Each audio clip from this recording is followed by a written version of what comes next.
আবু সাইদ মুক্ত, আবু সাইদ মুক্ত। শেষ হয়নি যুদ্ধ।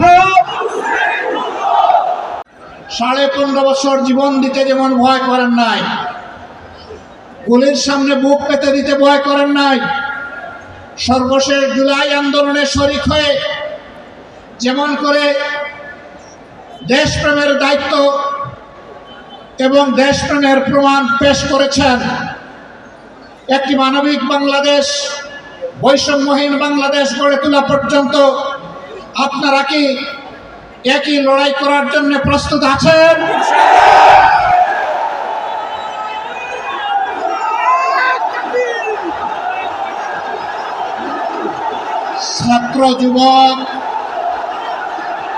ছাত্র যুবক বন্ধুদের কণ্ঠে কণ্ঠ মিলে বারবার বলতে চাই, আবু সাইদ মুক্ত, আবু সাইদ মুক্ত। শেষ হয়নি যুদ্ধ। এই যুদ্ধ চলবে ইনশাআল্লাহ। আমাদেরকে মেহেরবানি করে কেউ নতুন করে আর চোখ রাঙাবেন না। ফেসিবাদের ভাষায় কেউ কথা বলবেন না, কথা বলবেন রাজনীতিবিদের ভাষায়। আমরা ওয়েলকাম করব, অভিনন্দন জানাবো, সমালোচনা করবেন, চুমু দেব, কিন্তু চোখ রাঙাবেন না মেহেরবানি করে। এই সংগঠন কারো চোখ রাঙানোর পরোয়া করে না।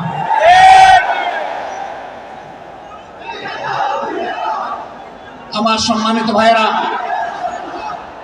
দেশের বিরুদ্ধে, জাতির বিরুদ্ধে অতীতেও ষড়যন্ত্র ছিল, ফ্যাসিবাদের পতনের পরেও ষড়যন্ত্র অব্যাহত আছে।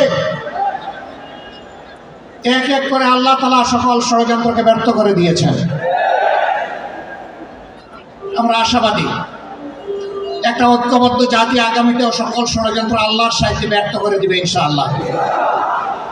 তাই আমার শেষ আবেদন, আসুন দল মতের ঊর্ধ্বে উঠে আমরা সব ধরনের ফ্যাসিবাদের বিরুদ্ধে আমরা রুখে দাঁড়াই।